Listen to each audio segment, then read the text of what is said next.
Okay, lovely. So this morning, as Charles said, I want to continue on talking about push. And today I brought in a little sign that is actually from my house. We have this up on my wall where it says, take the chance, take the risk or lose the chance. Take the risk or lose the chance. Because sometimes in life we might want to do something or there might be a challenge before us, but we have to take a risk to do it. We have to sort of step out of our comfort zone. We have to go beyond where we've gone before, otherwise we're going to miss that opportunity. But it's not always easy, is it, to step out into the unknown, to step out into what we don't quite understand. So sometimes we need a little push in the right direction. And as Charles started us off last week, looking at the theme of pushing in further and deeper with God, pushing into what God has for us, pushing until something happens. Now, there are all kinds of pushing in this world. When I was younger, my dad owned a 30-foot wooden boat. And he loved his boat. Every weekend, every opportunity he had really, he had to sail on this boat. So we knew it well. And if you wanted to walk around the outside of the boat, it was quite big. So we had this little system in our family where if you was going, let me just get this right, hang on. If you was going clockwise, you got to walk on the deck. If you was coming anti-clockwise, then there was a little ring around the outside of the boat, and you would balance on this ring. The person would go past you, you'd go back on the deck, all is fine and dandy. It's what we did, it's how we knew to walk around on this boat. But on this one occasion, we was down at the boat, there was just my mum and dad and my twin brother Andy. And my mum and dad were inside the boat, me and Andy were up top. And we was walking and we needed to pass, so we did what you always do. Andy was going clockwise, so he was going that way, and I went up on the ring, and Andy decided he was going to do the whole save your life, do you know when you push someone and catch them? The only problem is, he forgot to do the save your life bit. So he actually just pushed me. He pushed me and I went over, and now it was on the River Thames here, the sea where the river was out, so I landed in the very muddy, the very stinky riverbed of the Thames. It was not delightful, people. It was not nice.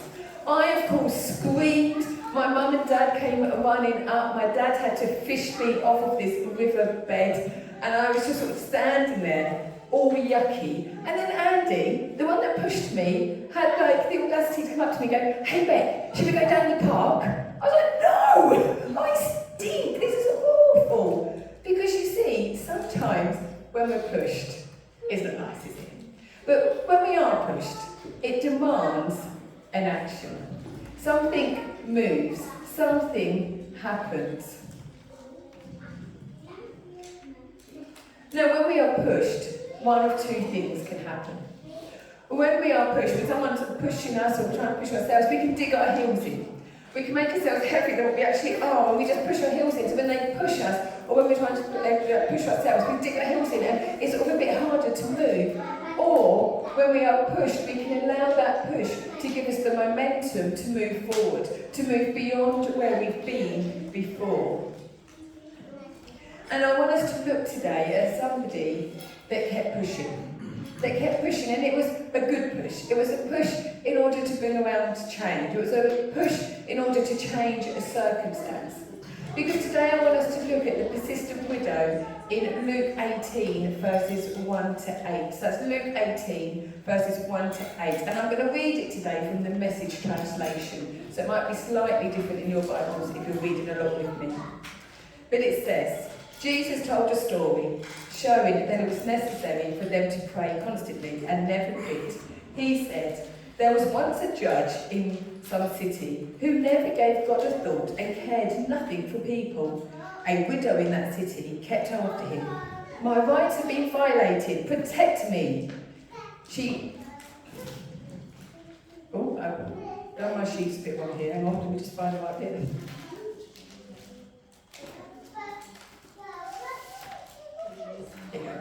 Protect me. But he never gave her the time of day. But after this went on and on. He said to himself, I care nothing what God thinks. even less of what people think. But because this widow won't quit badgering me, I better do something and see that she gets justice.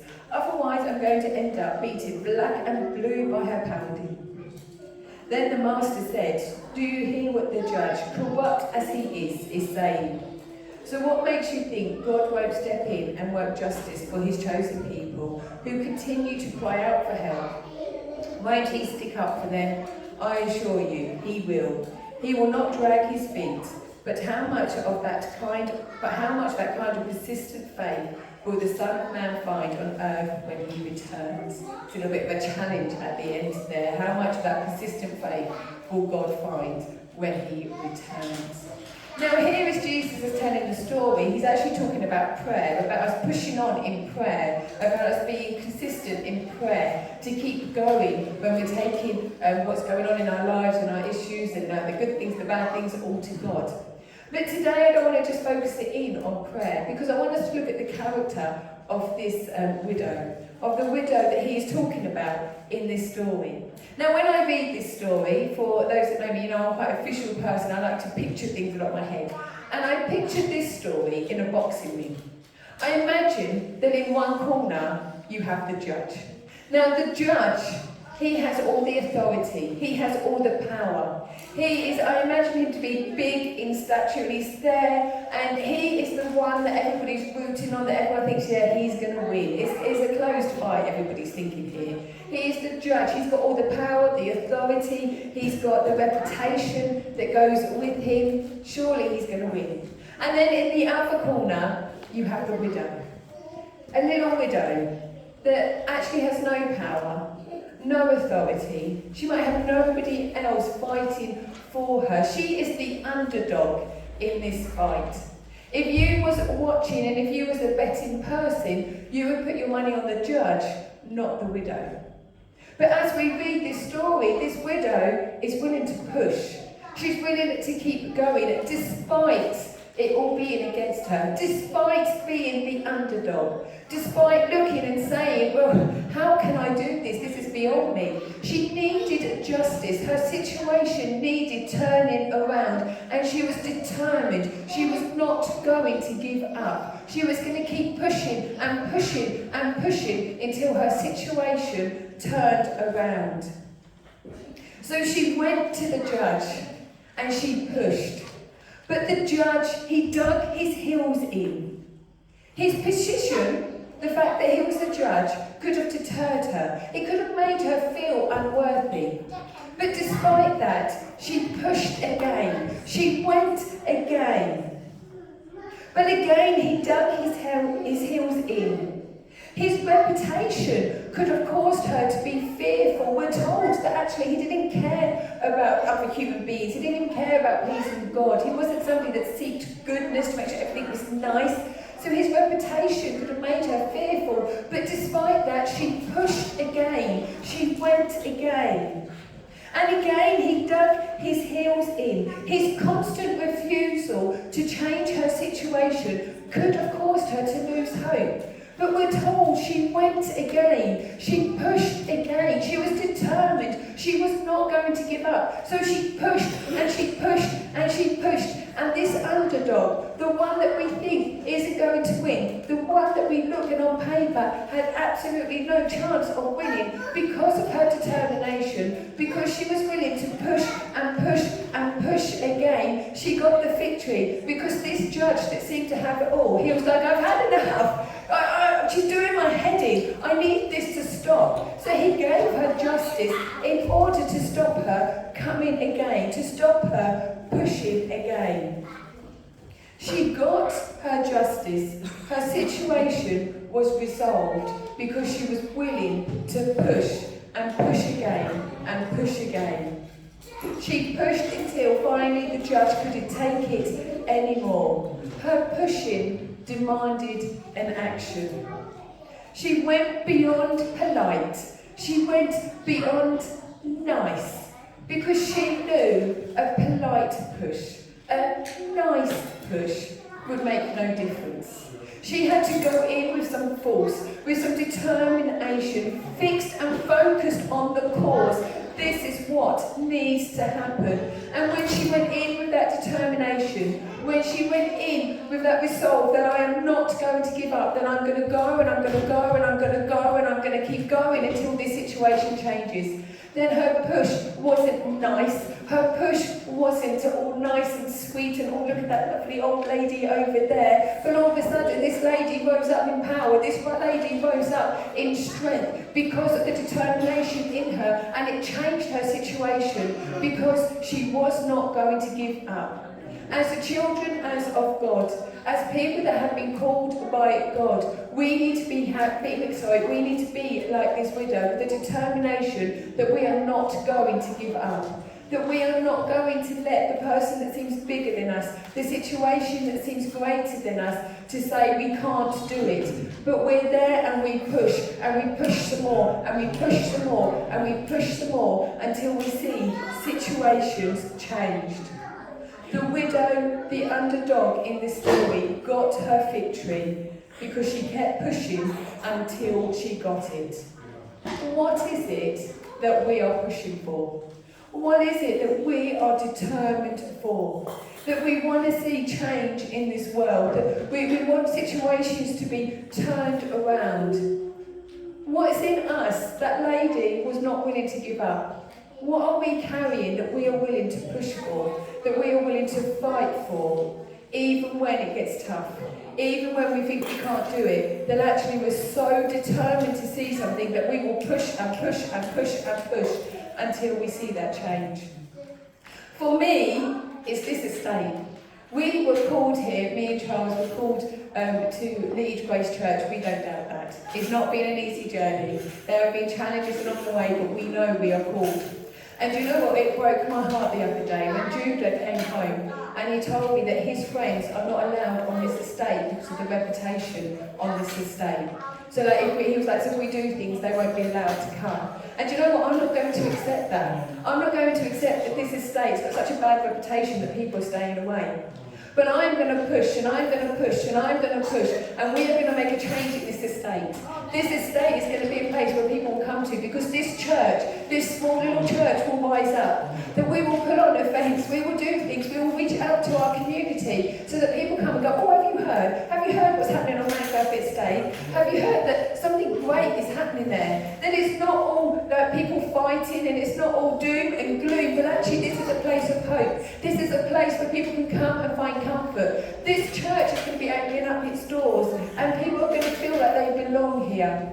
Now, we are building a church at the back, another building at the back, and that's not for our own glory. That is not because it looks nice. It is beyond that. Because when that building is done, we will expand what we do on this estate. We will have opportunities where people can just come and connect. That is what's needed. A time for people to come and connect and be together. We will open our doors for that. We will open our doors to young families. We will open our doors to the older generations. But we will be known on this estate. We will have a presence on this estate. And do you know what, church? I am willing to push and push and push and push until I see it happen. I am willing to stand to this ground and say, do you know what? I know that I know that I know I am called here. And God does not call anybody by mistake. He doesn't place anybody and go, oh no, I've put you in a bad area. My mistake. But he says, actually, I put you there because of the reputation. I put you there because I know what people are saying. And yet God loves this estate. God loves the people around our church. He loves the people that you and me are connected to. So he says, come on, let's do something. Let's stand and let's make a change. So that's my determination. Now this is what I'm going to do, and I believe as a church, we will make a difference. I honestly, truthfully, I do not doubt that. If I did, I would have been gone a long time ago. But I know that things are going to change. I know that God has got plans for us as a church, and they are going to blow our minds. I don't have all the answers. I am far from having all the answers. But I know that my God knows. I know that He has gone before us. And I am excited. I am excited for what we're going to see. That my son will not come home and say that people cannot come to this estate because of his reputation. But my son will come home and go, oh, everybody's there now. That is what I want. That is what I am believing for. And when it looks like it's too hard, when it looks like it's beyond us, when it looks like, that we're doing things and we're not sure what is going on in the outside world, that then I hold on to, I can't say his word, but it's the one that says, Zechariah, it takes me a while to get it in my head, I do apologise, Zechariah 4, verse 6, where it says, not by might, nor by power, but by my spirit, says the Lord. Not by might, nor by power, but by my spirit. We do not need to know all the answers. We do not do this in our own strength, but it's by his spirit. Therefore we can, therefore we will, and therefore God will come through. So we push, we push, we push, and we know that God is doing it. We need the determination of the widow. We need her courage, the focus. But all too often, we can lose the momentum in our push. We can lose heart because things don't go our way, or people say things about us. So today we're going to look at the story of Joseph. We will discover the overwhelming victory that he got when he kept pushing, and was determined to see a change in his situation. We are going to look at how he got to where God had designed him to be, and we are going to follow his example. Now you can find Joseph's story in Genesis, starting from Genesis 37, and then it goes over quite a few chapters from there on. So I'm not going to read all the chapters to you, do not worry. I'm going to tell you the story today, but if you get a chance, read it, because it's a mighty story. So Joseph was one of 11 sons. He was his dad's, Jacob, he was his dad's favourite, and Jacob told everybody, made it obvious that Joseph was his favourite, to the point he even bought him this mighty colourful coat. And of course his other brothers, they looked and were like, what? That's a bit of a cheek, and they started being envious of Joseph. They started hating him because of everything that he represented. At the age of 17, Joseph had a dream where his brothers had bowed down to him. So he gets up and he bows down to the breakfast table and he's like, hey guys, let me tell you about this dream where you bow down to me. They've already got an issue with him. They already aren't liking their younger brother, and now he's got the cheek to say, you're going to bow down to us. And they're like, what? This is like the last straw. This is like they can't take it anymore. So the older brothers, they go out into the fields and they start working the fields, and they go a bit further away from home. And Jacob is there and he sends his son Joseph, oh, go and see how your brothers are doing. Just go and see how they're doing and then report back to me. So Joseph goes out expecting nothing out of the ordinary. It's quite normal for him to go and check in on his brothers. So he goes, and as he's walking and his brothers see him coming, they're so enraged with this dream that he had. So fed up with him. It's so, he's doing my head in, that they come up with a plan. His own brothers come up with a plan. Let's kill him. Let's be done with him. And then the older brother is a bit like, I think things are getting a little bit up hand. So he's like, well, let's not kill him, but let's put him in the pit over there. And, we can then sort of figure out what to do afterwards. So they push him into a pit that was meant for water, but at this point was dry. And now Joseph, who just went to see how they were, just went to check in on them, now finds himself in this pit. Confused and upset and a bit like, I don't know what I've done. Why am I here? And he's there and he's like, what do I do now? As he finds himself in this pit. Now the other brothers, they were still planning to kill him, but Reuben was a bit like, I'm not sure. But then as they're sitting there having dinner, which I always think is a little bit you've just pushed your brother into this pit. You're planning to kill your brother, but you're going to stop and have a bite to eat in the middle of it. What are these boys doing? But they're there and they stop and they have something to eat. And while they're eating, this guy's coming and he's on his way to Egypt to go to the markets in Egypt. So they decide, let's sell our brother to this guy and get rid of him that way. So that's what they do. They grab Joseph out of this pit. They then sell him to this guy, who then takes Joseph into Egypt to sell him into slavery. This is not a good day, people. This is not going well for Joseph. So let's just pause the story there. Imagine how Joseph is feeling. He didn't ask for any of this. He doesn't fully understand what is happening to him. And you know what? I think at this point, Joseph is in his right to go, oh, I'm bailing out now. I can't do this now. Because, you know, look at what my family's done to me. Look what they're doing to me. I've been sold into slavery because of my own family. This could have derailed him. This could have stopped him. This could have made him say, no more. Now, when I was about 11 or 12 years old, my mum and dad split up. And it threw everything I knew out the window. Right up to when my dad left our home, I thought we were a very tight-knit family. I thought everything was peachy. I thought we were unshakable, but that nothing could break our family. And then literally overnight, everything fell apart. Dad left. We were there. I've got a big brother, I've got two brothers and a sister. And we were all there in this place of confusion, not really understanding what was going on. And as this happened, as I said, my brothers and sisters, we all reacted differently.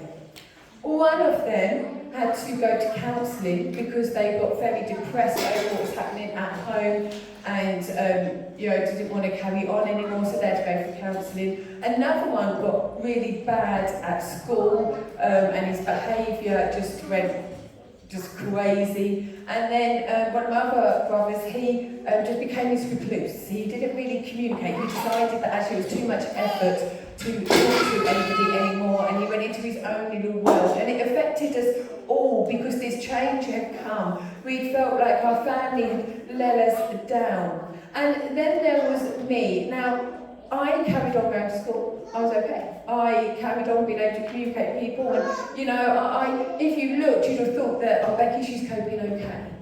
But there was a difference. Because out of all my brothers and sisters, I was the only one in church at that point. So when my family broke down, I had another family I could lean on. And that's the only reason why I look like I'm stronger than my brothers and sisters at that time. Because I wasn't. Because it was hard. Everything had changed. And because of our family breaking down, it meant that we had to move. Literally within a month, we had to get out of the house we was in, and we had to move. And we moved. That's how we ended up in Chatham, as some of you know that I was for many years. But we had to move. So I lost my family, the security of my family. I had to change schools. I lost all my friends. I then had to go to a place where I knew nobody. And it was a little bit like I'd been thrown into the pit where Joseph was. You know, everything has changed. I understand nothing. And this could have derailed me. This could have made me go, do you know what? I don't see what God's doing here. I don't see how this is going to be okay. And we've come to a place where we can say, no more. And rather than moving forward, we look at our situation and say, it's too hard.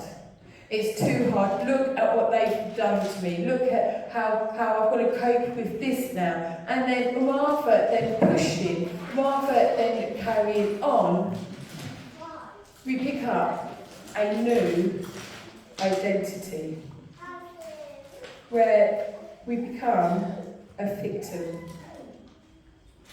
And we carry around this identity of a victim. Look how hard done I was. Other things happened in our family, and there was more heartache to come, and it was really hard.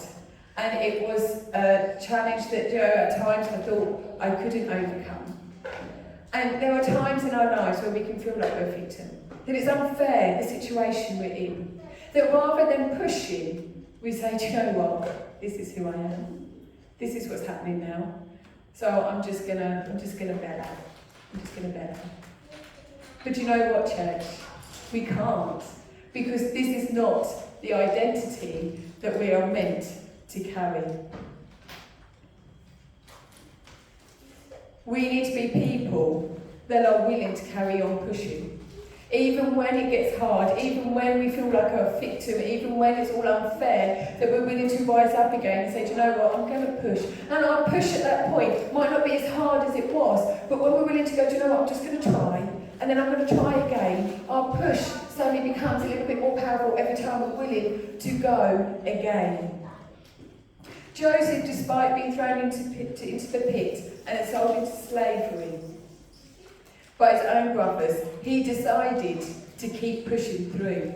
So as we go back to the story of Joseph, this time picking up in Genesis 39, when he gets to Egypt, he is sold to Potiphar, who is the captain of the guards.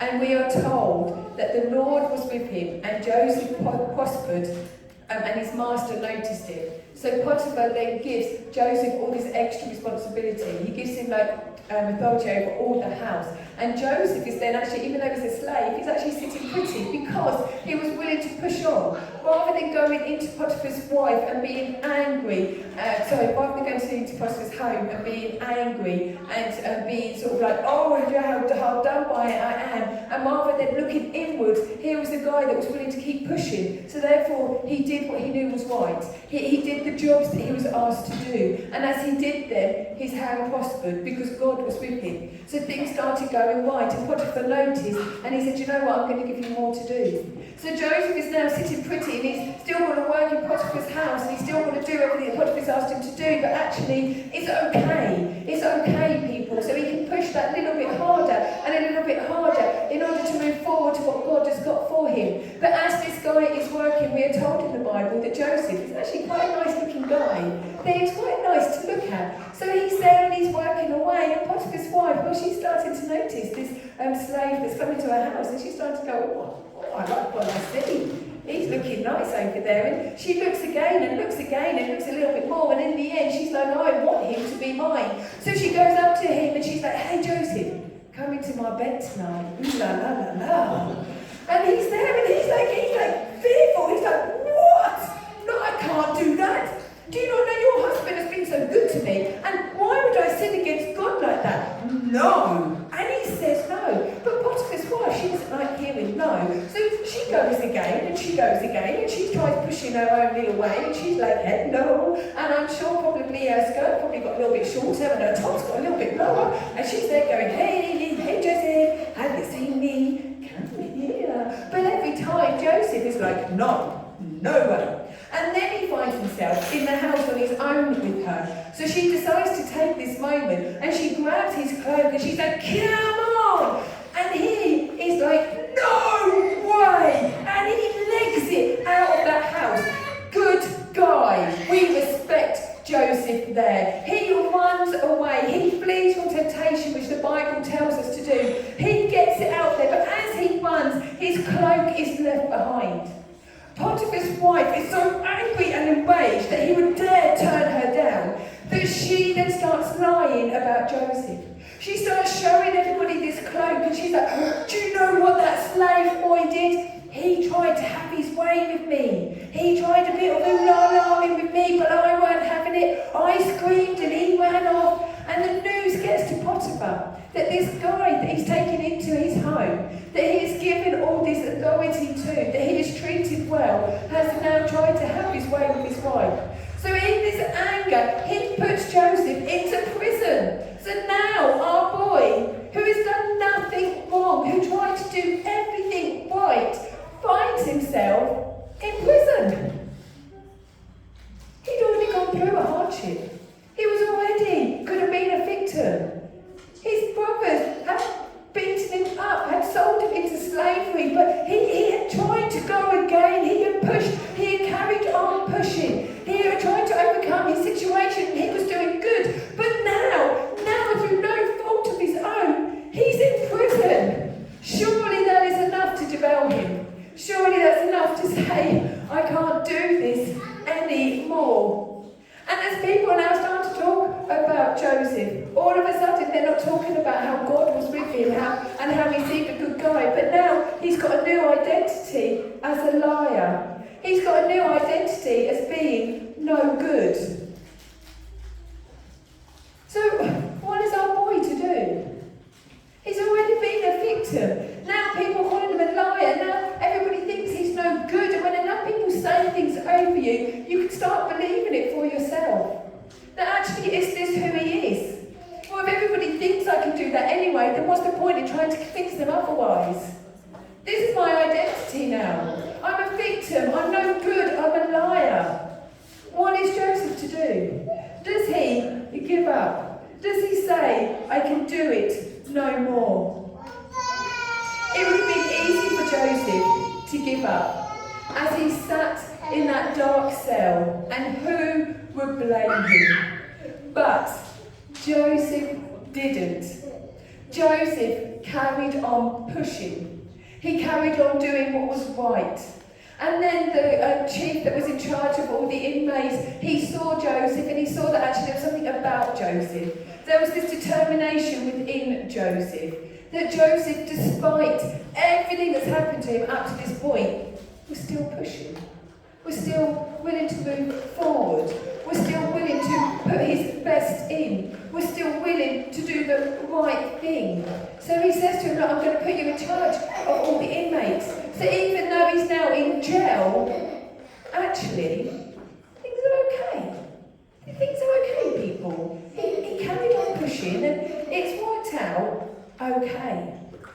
Now, whilst in prison, there were two other inmates. There was the king's baker and there was the king's cupbearer. And they have this dream. They both have separate dreams. Now, for one of them, for the baker, it meant that in 3 days' time, he was going to die.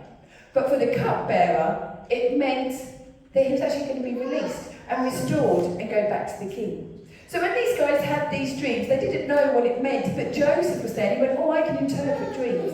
And he told them what it meant. And sure enough, 3 days' time went by, the baker, he was gone. But the cupbearer, he was returned back to the king. And Joseph said to him, as you go back to the king, remember me, tell the king about me, get me out of here.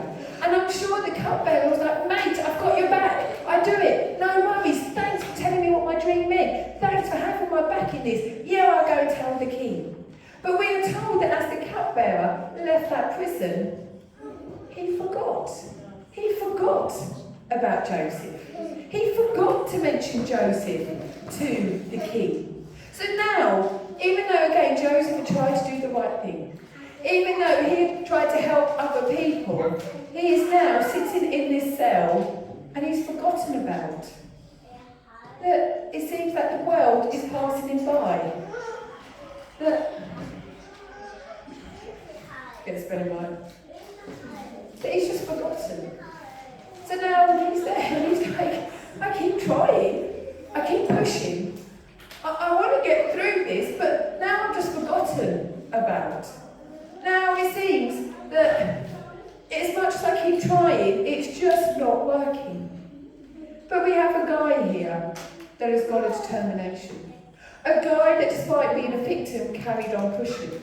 A guy that was known as a liar and no good, kept on pushing. A guy that, when forgotten, carried on pushing. And Joseph stayed there for another 2 years. Now, before I met Charles, I was single for 10 years. And in that time, there were moments when I felt forgotten. When I felt the whole world was passing me by. It seemed like everybody else was moving on with their lives, and I was stuck in this land of singleness. And it hit me the hardest when I was the youth leader at Chatham Church, when I was going to the weddings of my youth members. And there was a little bit in me going, oh, I'm happy for you, but it should have been me first. How come you get married and I'm still very much single? Now, there were moments when I was strong and I was like, do you know what, God has got this.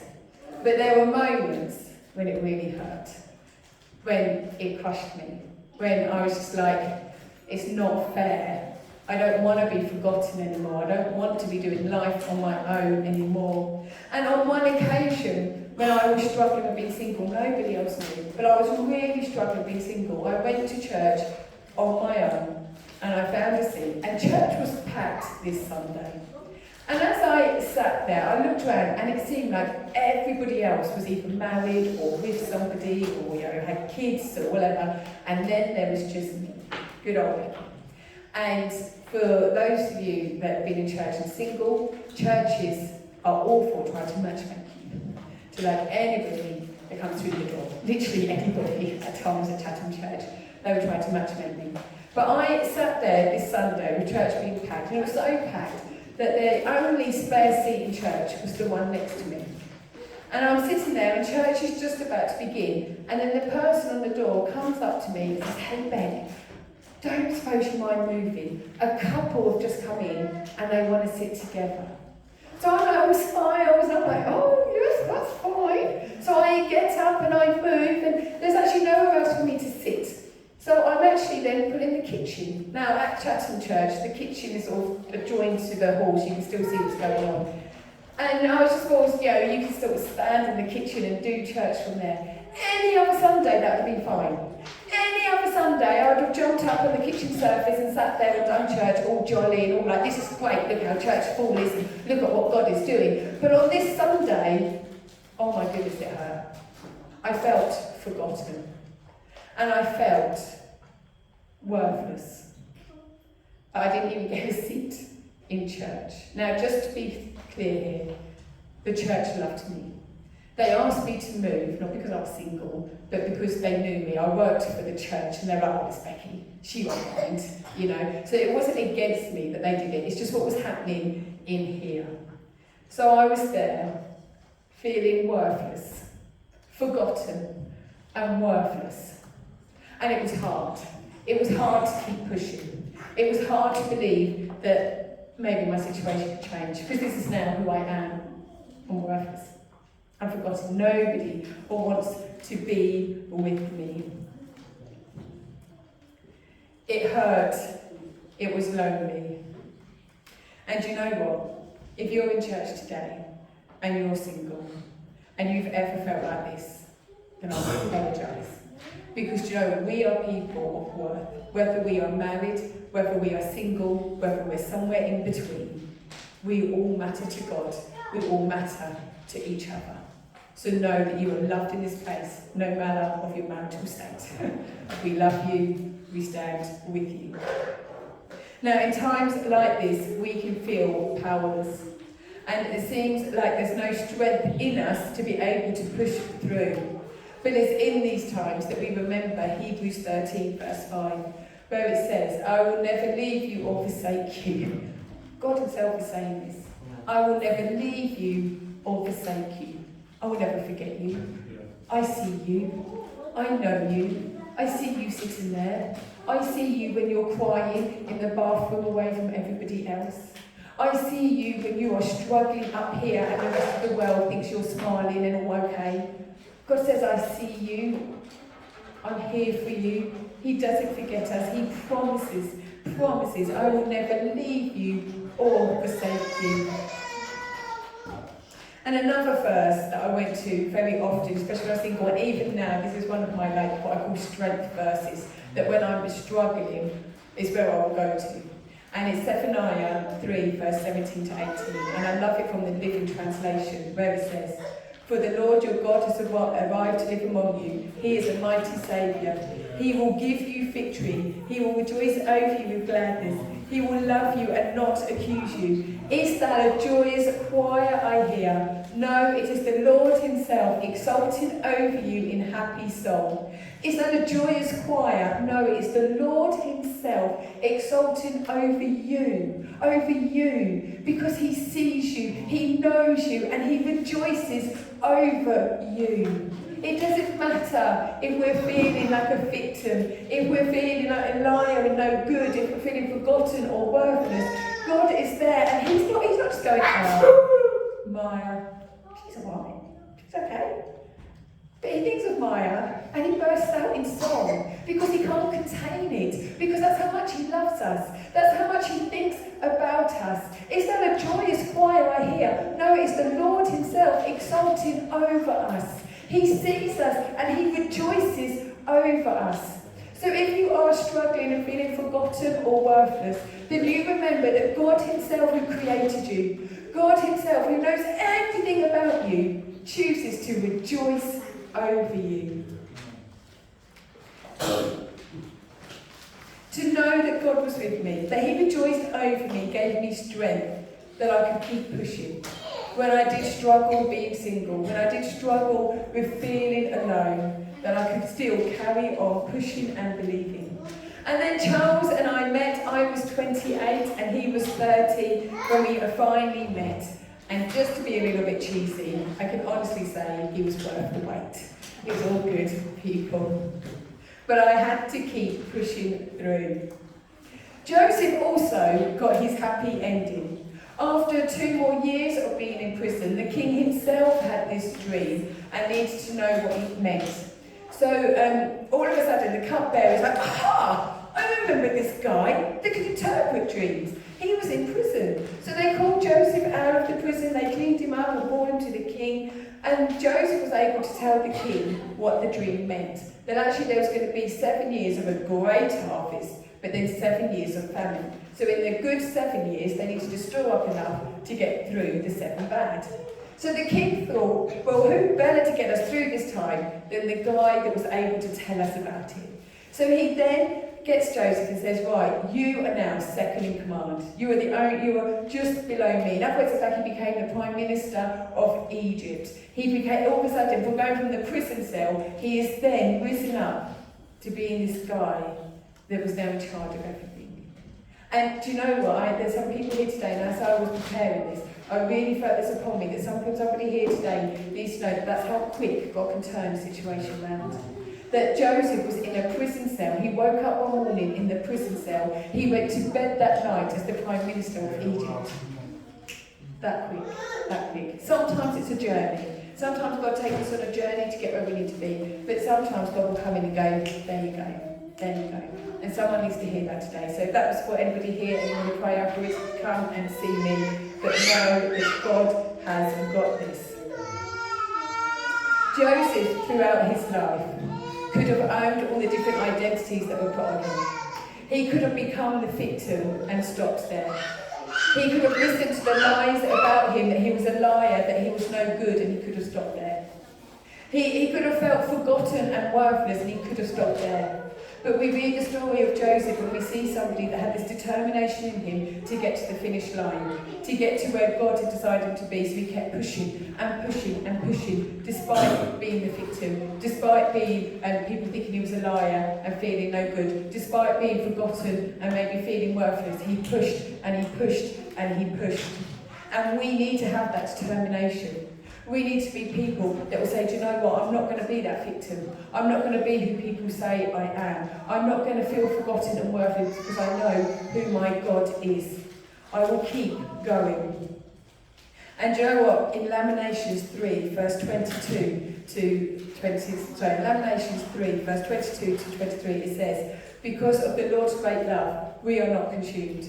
Because of the Lord's great love, we are not consumed. For his compassions never fail. They are new every morning. Great is your faithfulness. We are not to be consumed by the identities that this world will put on us. We are not to be consumed by the experiences that we have where we feel like a victim. We are not to be consumed with what other people are saying about us, the lies that they may spread or the ways they may make us feel. We are not to be consumed with feeling forgotten and worthless, but to know who we are and how precious we are in God. Because these that I wrote on me, they are not who we are. They are not our identity. That is not the authority in which we walk in. Because we have a God that has called us. We have a God that knows us personally. A God that rejoices over us. A God that says, you are my child and I love you and I've got something for you. So push, push, push. Keep going. Because that is our identity. That is who we are. So when this world will tell us we're a victim, or when this world will tell us that we are no good, we rise up and we push and we say, ha, you say I'm a victim, I say I'm a child of God. Ha, you say I'm no good, I say that God has got a purpose for me. You say that I am forgotten, that I am worthless, you say that everybody else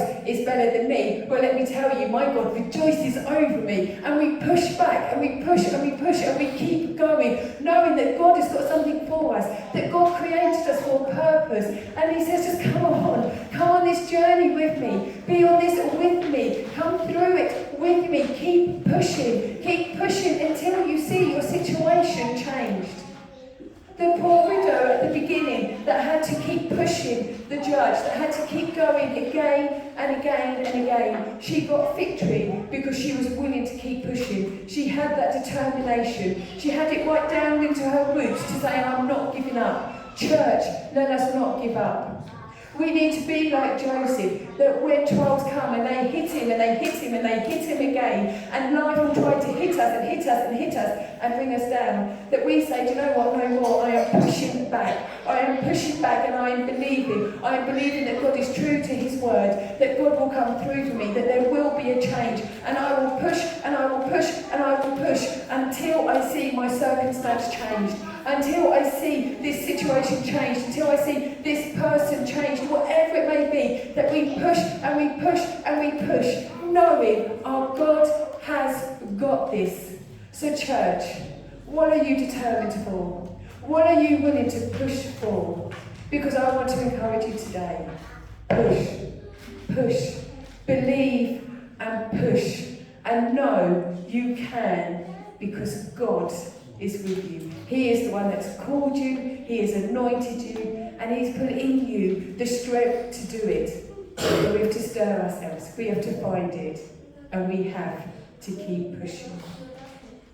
We need to be people who are willing to push through in the good times and in the hard times and in the ugly times in order to get to what God has planned for us.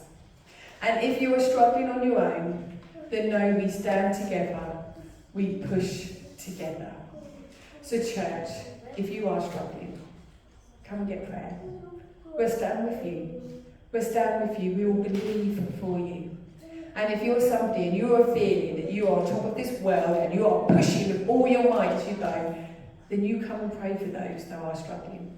Because we all have our highs, we all have our lows, and we do this together. So church, I encourage you, push, push, and see what God can do. If you want to discuss any of today, or if you want prayer for anything, make sure you do not leave this place without talking to us before you go.